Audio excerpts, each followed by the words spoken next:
Un train de marchandises traverse les Grandes Plaines à 2 heures du matin, transportant 10 000 tonnes de céréales vers un terminal portuaire situé à 965 km de là. 2 personnes sont responsables de ce train entier, un mécanicien et un chef de train, assis côte à côte dans la cabine d'une locomotive. Ils sont éveillés depuis avant minuit. Mais voici la question que presque personne en dehors de l'industrie ferroviaire ne pense à poser. Quand ces 2 membres d'équipage atteignent leurs limites physiques et légales, quand la loi fédérale dit qu'ils ne peuvent pas travailler une seule minute de plus, où vont-ils réellement dormir? La réponse est plus compliquée et plus révélatrice que ce à quoi vous pourriez vous attendre.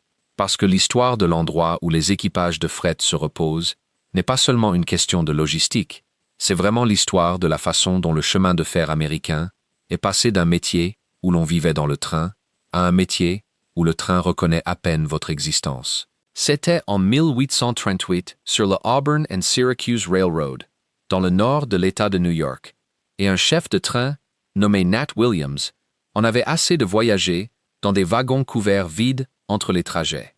Il traîna une caisse en bois à l'intérieur pour en faire une chaise, retourna un tonneau sur le côté pour en faire un bureau, et décida que ce hangar roulant à l'arrière de son train était désormais son bureau. Cet aménagement de fortune devint le premier fourgon de queue. En quelques décennies, presque tous les chemins de fer de fret du pays avaient adopté l'idée. À la fin des années 1800, le fourgon de queue avait évolué d'un abri rudimentaire sur un wagon plat en quelque chose de véritablement fonctionnel. Des poêles à charbon fournissaient le chauffage et un endroit pour préparer les repas.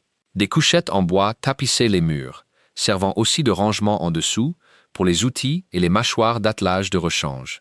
Des lampes à huile se balançaient au plafond. Des réservoirs d'eau alimentaient un petit lavabo et des toilettes rudimentaires. Et depuis une coupole vitrée surélevée sur le toit, un serre-frein pouvait observer toute la longueur du train, guettant les roulements surchauffés, les chargements déplacés, ou l'équipement traînant le long de la voie. Mais la coupole elle-même a une histoire d'origine qui mérite d'être connue. En 1863, un chef de train du Chicago and Northwestern, nommé T.B. Watson, se vit attribuer un wagon couvert en bois après que son fourgon de queue habituel fut réaffecté à un autre équipage. Ce wagon couvert avait un trou dans le toit. Watson empila des caisses, passa sa tête et ses épaules par l'ouverture, et réalisa qu'il avait une vue parfaite sur le train devant lui. Quand il revint au terminal de Clinton, dans l'Iowa, il en parla à un chef mécanicien et suggéra qu'il construise un poste d'observation surélevé, permanent, dans le prochain lot de nouveaux wagons. La coupole devint un standard en moins d'une décennie. Et ce n'était pas qu'une amélioration de conception. Cela changea toute la relation du serre-frein avec le train, lui offrant un point d'observation qui pouvait véritablement sauver des vies. Ce qui est rarement mentionné à propos du fourgon de queue, cependant, c'est à quel point il devint personnel. Les compagnies ferroviaires assignaient souvent le même fourgon de queue au même chef de train pendant des années. Les équipages accrochaient des rideaux aux fenêtres, punaisaient des photos de famille, garnissaient le garde-manger de leur propre café et de conserves. Certains chemins de fer peignaient leurs fourgons de queue dans des couleurs distinctives. Le Norfolk and Western utilisait un bleu vif avec des lettres blanches pour que leurs wagons se distinguent dans le brouillard le long du pays minier de Virginie. Le Southern Railway préférait le rouge rehaussé de vert. Le fourgon de queue n'était pas qu'un lieu de travail. Pour des hommes passant des jours loin de chez eux sur de longs trajets de fret, c'était ce qui se rapprochait le plus d'un salon sur roue. En 1970, plus de 30 000 fourgons de queue circulaient à travers l'Amérique du Nord. Les lois fédérales et étatiques imposaient leur présence sur pratiquement chaque train de marchandises, mais les jours du fourgon de queue étaient déjà comptés. Et ce qui le remplaça allait changer le métier de chaque membre d'équipage de fret dans le pays. La technologie qui tua le fourgon de queue arriva discrètement, sans fanfare. Les bogies à roulement, introduits dans les années 1940, réduisirent considérablement le risque de boîte chaude. Ces roulements d'essieu, dangereusement surchauffés, qu'un serre-frein dans la coupole surveillait spécifiquement. Des détecteurs en bord de voie implantés le long des rails pouvaient désormais repérer un roulement surchauffé automatiquement et transmettre l'information par radio à la locomotive. Les systèmes de contrôle centralisé du trafic remplacèrent les aiguillages manuels. Les radios bidirectionnelles rendirent inutiles les signaux visuels entre l'avant et l'arrière du train. Et puis vint l'appareil, qui rendit la vigie humaine officiellement obsolète. Le dispositif de fin de train, un petit boîtier électronique fixé à l'attelage arrière du dernier wagon. Les cheminots l'appelaient Fred, abréviation de Flashing Rear End Device. Ce n'était pas compliqué. Le Fred surveillait la pression d'air dans la conduite de frein, détectait le mouvement au démarrage pour que le mécanicien sache que tout le mou était sorti des attelages, et clignotait en rouge pour avertir tout train suiveur. Il remplissait la fonction de sécurité essentielle d'un membre d'équipage en queue de train pour une fraction du coût. Et il n'avait besoin ni d'une couchette, ni d'un poêle, ni d'un salaire. En 1982, une commission présidentielle d'urgence, convoquée en vertu du Railway Labor Act, ordonna au chemin de fer américain de commencer à éliminer les fourgons de queue. Le Florida East Coast Railway circulait en fait sans eux depuis 1969, mais désormais le reste de l'industrie suivit. Norfolk Southern mit sa flotte à la retraite en 1987. CSX Transportation, né de la fusion du Chessie System et des Seaboard Railroads, suivit en 1989. Certains États ripostèrent avec des lois dites « loi du fourgon de queue », exigeant leur maintien, mais celles-ci tombèrent une à une. La Virginie occidentale abrogea sa loi en 1983. Le Kentucky tint bon jusqu'en 1993. En 1990, le fourgon de queue de ligne principale avait effectivement disparu. Le calcul financier derrière cette décision n'avait rien de subtil. En 1980, l'exploitation d'un seul fourgon de queue coûtait environ 92 cents par mile. Pour un train parcourant 1000 miles, cela représentait presque $1000 de coût de fourgon de queue à eux seuls, avant même de compter les salaires des membres d'équipage à bord. Un chef de terminal sur le Cotton Belt Railroad estimait que sa ligne dépensait $300 par jour rien que pour manœuvrer les fourgons de queue dans les terminaux.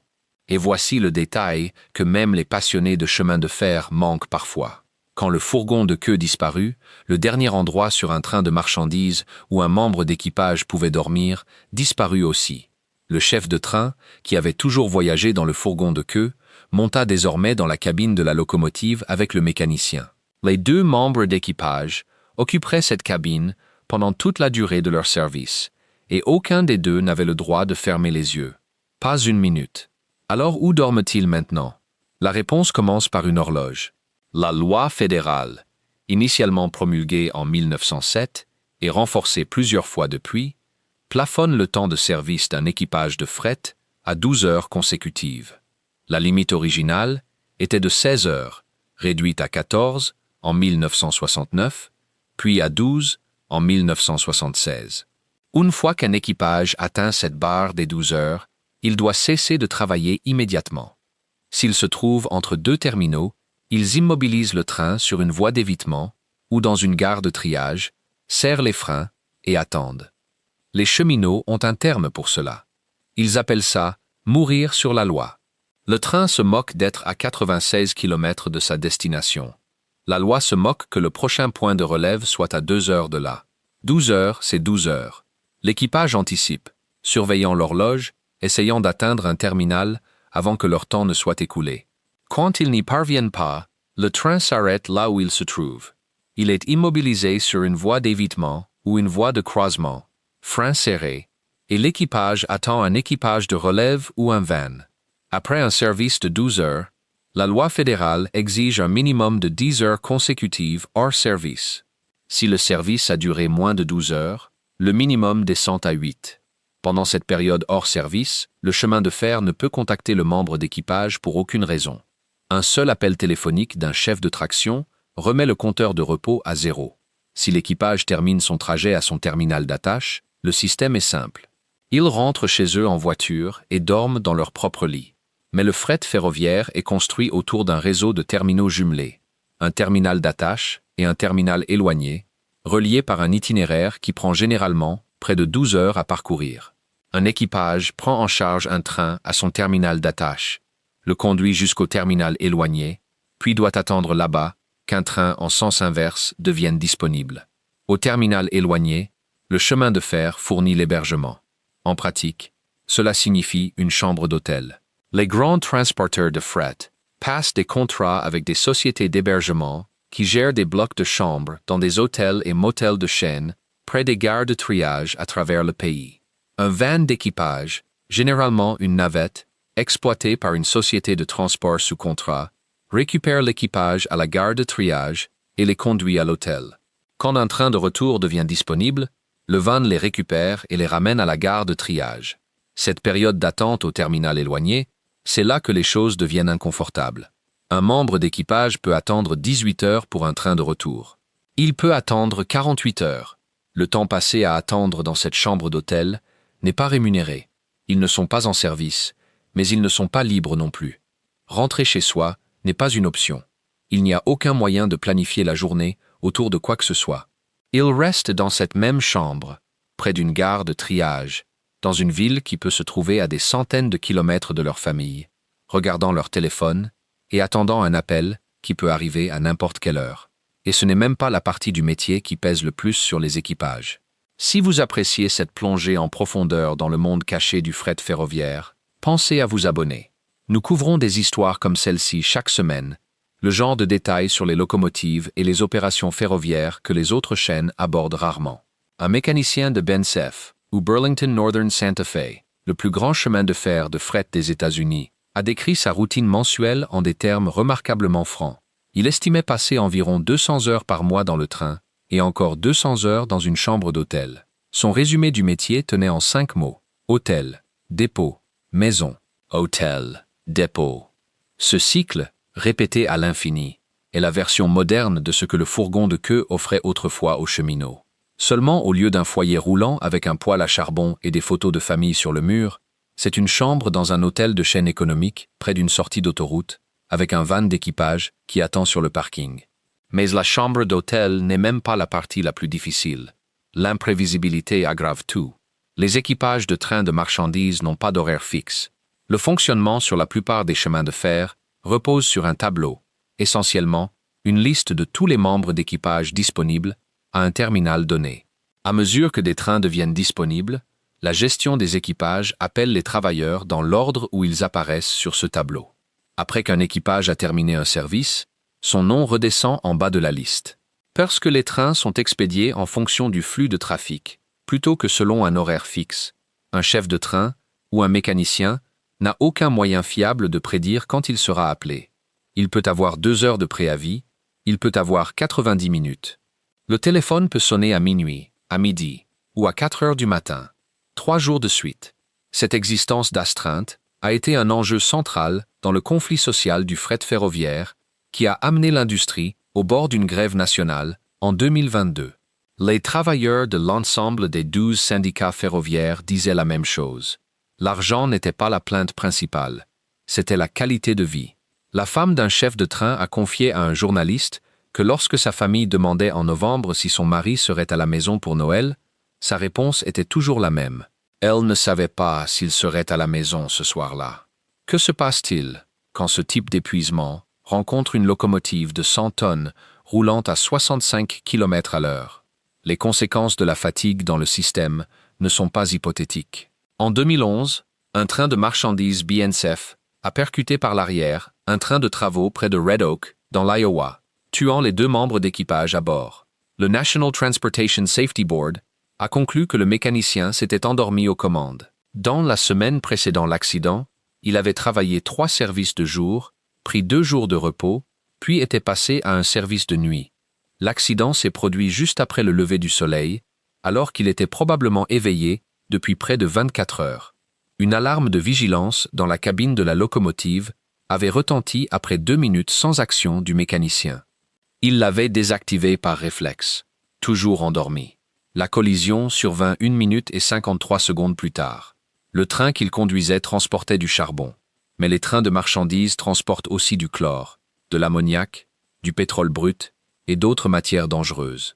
Les enjeux de la fatigue s'étendent bien au-delà de l'équipage, et cela soulève une question à laquelle l'industrie n'a pas encore pleinement répondu. Comment les conditions de repos sont-elles passées d'un espace dédié sur le train lui-même à une chambre d'hôtel économique à 3 km de la gare de triage?